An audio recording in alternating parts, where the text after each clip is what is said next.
Chers collègues, merci de me donner la parole. J'interviens pour vous présenter deux vœux qui ont, en apparence, qui n'ont pas de lien direct, encore que ce sont des sujets de société pour les deux. Donc le premier, qui est déposé au nom du groupe, est relatif à l'organisation du don du sang et du plasma. Et il résulte des informations que nous avons pu recueillir les uns et les autres, comme les collègues, lors des assemblées générales des donneurs de sang qui se tiennent actuellement. Donc je vous lis le texte.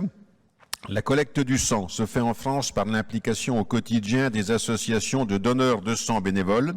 en lien avec l'établissement français du sang, et celle du plasma est concentrée sur la maison du don.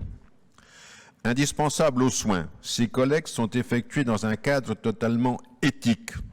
nécessaire à ce processus de solidarité essentiel.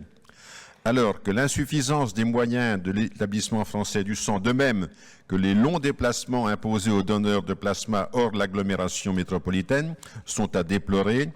les décisions du ministère de la Santé conduisent à limiter la collecte du plasma sur le territoire, faute de moyens matériels et humains, compenser cette collecte insuffisante par une importation de plasma, notamment des USA, sans garantie en termes de sécurité ou d'éthique, exploitation de populations précaires, entre parenthèses, à titre indicatif, nous ne l'avons pas écrit dans le vœu, mais on sait qu'un nombre non négligeable de personnes mexicaines, pour le cas de figure, sont autorisées à franchir la frontière pour se faire donner leur sang, leur plasma et être rémunérées, avec un coût de revient environ 50% plus élevé que celui du plasma collecté sur le territoire. Il s'avère donc nécessaire de réévaluer pour l'établissement français du sang le prix de vente du plasma au laboratoire de fractionnement et biotechnologie, celui-ci étant inférieur au prix de revient et occasionnant la perte de dizaines de millions d'euros chaque année. Donc les conseillers départementaux sous-signés demandent instamment au ministre de la Santé de faire toute la lumière sur ces pratiques